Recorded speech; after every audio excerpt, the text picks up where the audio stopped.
According to a recent survey conducted by Gallup, it found that only 11% of CEOs believe that they have a strong enough bench where they feel they can develop someone else on their staff into a leadership role. Rob Kalwarowsky is obsessed with developing leaders for now and into the future. He's a leadership, psychological safety, and mental health podcaster who focuses on building high-impact leaders who turn their teams into happy high performers who achieve their goals. So you may be pondering the question, how does this high-impact difference maker and change catalyst get the job done? Well, you have no reason to ponder anymore because Kalwarowsky joined me this week to have a deeper conversation about leadership development, optimizing a team's productivity, and creating an environment where everyone wants to and thrives when they come to work. I'm Kevin McShann. Let's have this conversation.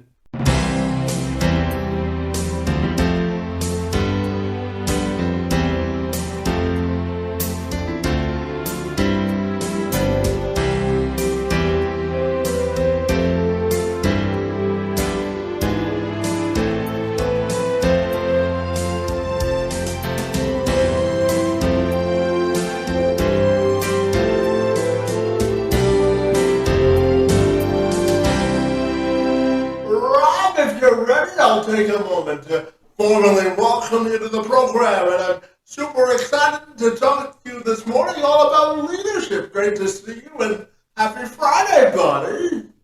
Happy Friday to you, and it's thank you for having me on, especially episode 500. Yeah, it's a reason to celebrate, isn't it? Absolutely. I think I heard somewhere that it was once you get past episode 8, you're pretty much good to go going forward. So you've definitely surpassed that and a lot more. It's like riding a bike. The more you do it, the better you get at it, right? Absolutely. Absolutely. Well, this morning, Rob, we're here to talk to you all about leadership. I know that you talk to leaders all about psychological safety and mindset and that sort of a thing. So tell me about all the great work that you do and how you define leadership, my friend. Absolutely. And for me, leadership's about impact. And so it doesn't have to be this power over or I manage a certain group of people. It's none of that at all. It's all about how you show up to support the people around you to become better. And so really the work that I do today, I'm coaching around 80 leaders right now, and they range basically from high potential individuals to executives that manage teams of about 80 people, maybe closer to 100. And it's so rewarding to coach these folks, not that they get better at their job, which they do, but the vast majority of them say things like, I feel better, I'm happier in my day-to-day, and that to me is really what's most important. Yeah, and when we look at impact leadership, how do you think you define that one, buddy? Yeah, impact is very much this ability for people to reach their highest potential. And so this is broader than just a business training. It's broader than just, hey, I want folks on my team to work harder or work more or work differently or be more productive. It's basically in all areas of their life. And it's an incredible journey to go on when you start digging into your own mindset and start to understand the rules that you play the game of life with. And so mindset, basically, I describe it as the operating system which life is filtered through. And so mindset's composed of beliefs, which we believe about ourselves, about other people, and about the way life works and the way that we need to be in life. And so these beliefs basically change everything. Often things are neither good nor bad, they just are. But because we have beliefs, we make them bad or good. Yeah, absolutely. And the type of leadership coaching you do, as you had mentioned before, is all about mindset and neuroscience. But so how do you think those two things are interconnected? For us, leadership starts with self, and very much increasing self-awareness, both emotionally and also through the portal of mindset. And so I'll give you an example about mindset. Let's say we're stopped at a stoplight and there's somebody in front of us and the light turns green and they don't immediately put on the gas. A large percentage of us get mad at the person in front of us. But it's not really good or bad. And it's not that we're going to be late to a meeting. It's not that that extra 2 seconds really makes a difference in our lives. But because we get frustrated or we get angry at the person in front of us, we believe that they're doing something to us on purpose, which in general is not true. They're either on their phone, they're changing the radio, like whatever they're doing, it's not an attack on us. And so once we start to take the lens and make choices to change our mindsets, we can start to see what it really is, which is just someone is, taking an extra few seconds. I'll still get to where I need to go, and it's not a huge deal. That's when we can start to make better choices. We can feel better, and then we can really step in and grow in the way that we want to. And that's where the mindset is really the key piece to it. 95% of our decisions are made by our mindset. They're made by our subconscious, so we don't even often make them in ways that are conscious. So, example, I get up every morning, I walk the dog, I make coffee, I brush my teeth. I'm not consciously thinking about these things because obviously our brain wants us to save energy. How does this translate to leadership? It's these beliefs about ourselves. I belong in this room. I'm not good enough to be a leader. I shouldn't be on a podcast. I shouldn't have a podcast. What do I have to say that other people haven't already said? Things like this that are beliefs about the world that hold us back from being who we are and sharing what we have are gifts to share. And so that's where we need to overcome those. Yeah, and Rob, anyone that may be watching this, I'm fascinated to ask you if you had a message for leaders of companies or those that run businesses and say that I really want to motivate my team to be better performing or motivated to take initiative. What would you tell them? The more motivation is kind of not exactly a thing. Motivation goes and comes depending on the day. That's not and especially from a sense that most leaders or most companies do it, they do very much risk reward motivation or carrot in the stick motivation. Hey, you hit your targets, I'm going to give you a bonus. Hey, you miss your targets, I'm going to be mad at you or I'm going to lay you off, right? And this type of motivation is not sustainable long term. And also, more than that, it doesn't allow folks to create, to innovate, to have the space in their own minds because they're just really focused on How do I hit the numbers? And so for me, motivation is definitely not the thing to focus on. It's focusing on the environment and building an environment where folks feel safe, they feel included, they feel like they belong, and they feel like their work matters, and they matter as people. And actually, the research shows that not only is it good for well-being, it's also incredibly good for performance. So that's the best way to do it.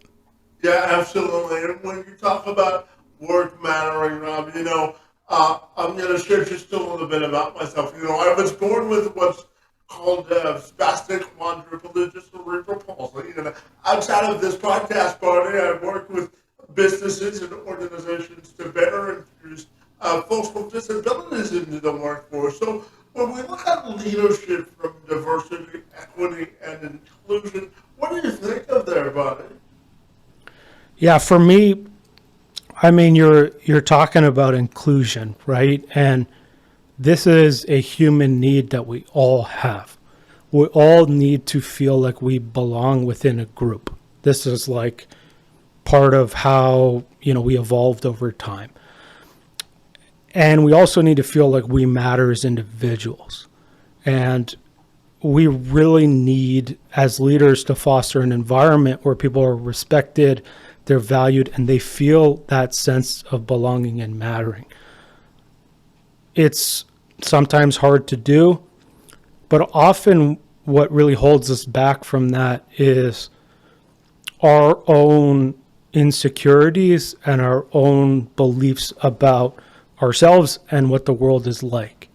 And so once we start to understand and turn on the lights of self-awareness and turn on the understandings that we are ourselves good enough, we can start to see the value in others. And that's where I always start with, is healing a lot of the stuff that folks have around I'm not good enough, or I need to be this, or I need to be that.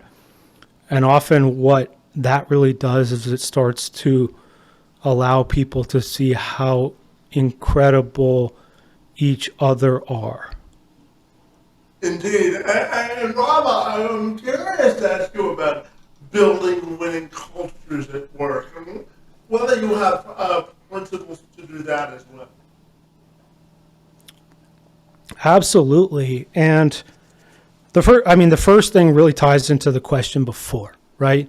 Everybody needs to understand that they have value regardless of their deliverables.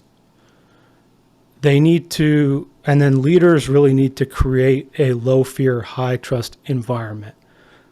These things are around, increasing psychological safety, increasing trust, increasing connection, all these things. And it definitely not only increases the well-being of everybody, according to Paul Zach's article and research in Harvard Business Review, high trust companies have 74% less stress, 106% more energy at work, 50% higher productivity, more engagement, less sick days, less burnout. So it's good for the people. And then according to the London Business School, high trust companies also outperform their competition by 2 to 3% per year in stock returns over a 26-year period. So trust is the foundation of everything. Indeed, and I know that you also believe that mental health and psychological safety are also interconnected. So let's take a minute to talk about mental health and how important it is to be cognizant of that when we're building a winning culture. Totally. And that's obviously, it's the reason I do this work. I'm an engineer by trade.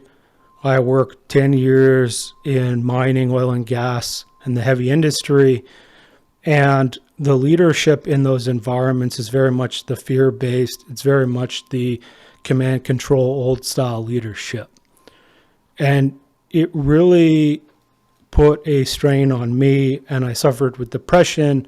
I had a suicide attempt in 2013, And it took a lot of the deep excavation and then learning about, hey, there is a better way. And not only does this better way make folks feel better, it also gets us better business outcomes. So it's a win-win across the board. And that's the real thing for me. It's not like I'm not going to stand here and say, hey, if you have good leaders, it doesn't mean your folks don't have to go to therapy if they struggle. They don't need a psychiatrist. Like, these things are true if they suffer from mental illness.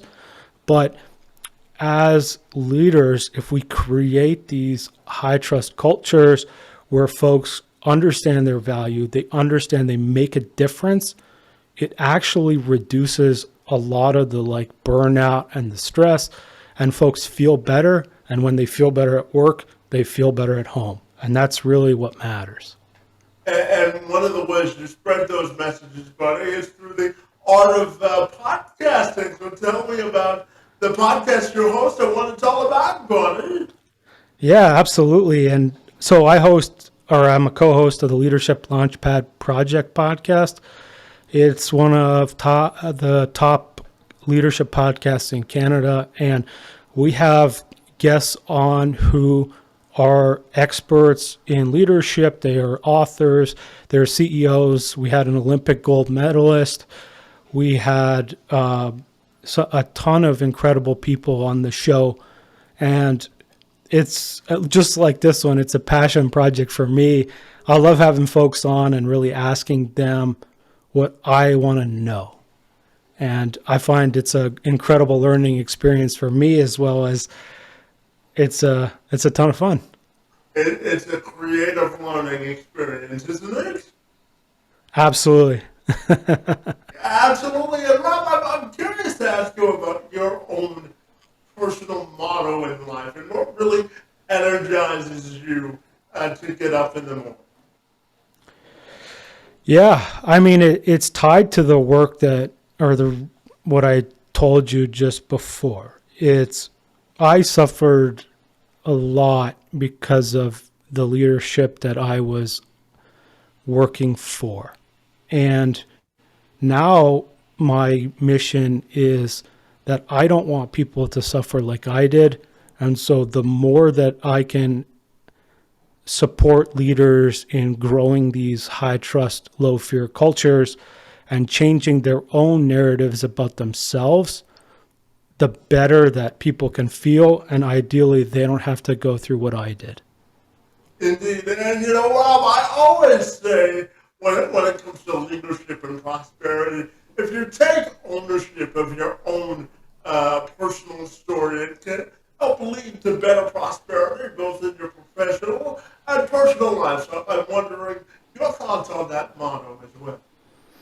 Totally. And it's having a why. Obviously, Simon Sinek has a ton of material on why, but starting with why is an incredible way to develop intrinsic motivation. And that is actually sustainable compared to what we talked about earlier about, the carrot and the stick. And if we can get up and be driven by that internal motivation, it allows us to shoot bigger, to think bigger, and to really try to make a difference. And for me, my story is something that I use to motivate myself. It's the reason I do the work that I do, but it's also an incredibly easy way for leaders to use it to create trust and connection. And so leaders, I always recommend they tell their own story.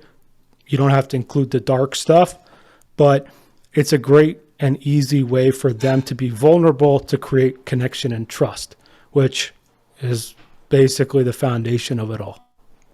Yeah, absolutely. And Rob, if you're in a room of leaders right now and you're asked the question, how can I stay motivated to be a sustainable, effective leader? What would you tell them as your parting message? Find your own why. Yeah, it's important to be in control of your own story, and when you're in control of your own story, you find your passion and purpose, right? Totally. And it's learning who you truly are and not who you were supposed to be. And that's the delta that is part of every person's own journey. And I can say it because it was me. I was supposed to go into STEM. I went to MIT, I was an engineer, and then I was supposed to get an engineering job that made me money. And I did that, and I almost killed myself. And changing and learning about who I am led me to quitting my job and now coaching leaders and trying to really, and making a vastly bigger impact than I did before. And that's really where, folks, it's the journey of learning that difference and the conditioning. Yeah, when we talk about leadership, Rob, I'm also fascinated to ask you how important is listening to others in terms of employees when you're in a position of power? That's really, so psychological safety is basically somewhat what you're saying. And fostering psychological safety, Google, Aristotle proved it's actually the number one predictor of high performance teams. And what psychological safety is the ability for someone to speak up and share an idea, a thought, an innovation to challenge status quo and be heard by the folks around them without the fear of, hey, I'm going to get fired. Hey, I'm going to, not get promoted. Hey, I'm going to be shunned from the group. Now, this does not mean I can come on and say, hey, my boss, I hate you, you're a dick, whatever. Like, this is not what psychological safety is, but it's more like you're in a meeting, they're asking for ideas, or they're asking for brainstorming, or they're asking for, is anyone having any problems? And you're willing to put your hand up and say, hey, this process isn't working for me. I think we could do this to make it better. Yeah, and to that point, just one final follow-up on that. What are your thoughts on the notion of diversity of perspective and how important that is? It's incredibly important. And one of the most recent research pieces that Amy Edmondson put out, maybe I think it was a few months ago, she did some research with pharmaceutical R&D teams. And they actually found a correlation between diversity and psychological safety. That meant the high psychological safe teams, when you added diversity, their performance got better. They developed better drugs, which in turn better performance for the company and also better performance or better helping the world. The inverse was also true. If you have a diverse team, but you do not have psychological safety, you actually get far worse performance than if you don't have a diverse team. So psychological safety, trust, and connection underpin everything. There's no point in hiring diverse people and then basically not allowing them space to speak up, because then you're just going to get the one opinion by the loudest person in the room. Indeed. And Rob, as we conclude our conversation today, I'm wondering your thoughts on the best part about being Canadian, Bonnie, and how you want your professional and personal legacy to be defined. It's a question we ask all our guests actually on the Leadership Launchpad is about legacy. And for me, I want my legacy to be that I changed the game of leadership globally so no one had to suffer like I did. And that is I'm on today, and I'm going to try to make as big of a dent as I can. Absolutely. So please connect with me on LinkedIn, Rob Kalwarowsky, or you can check out the Leadership Launchpad project on your favorite podcast platform. And you can head over to elitehighperformance.com to find out everything that we're doing there. Yeah, absolutely. Well, Rob, I want to formally thank you for being here this morning and for helping me celebrate a milestone for the program and your work and leadership, buddy. Your time on my behalf and work in this space is most appreciated. Thank you so much for having me, Kevin. Congratulations on 500 episodes. That's an incredible accomplishment. So you should be totally proud of yourself.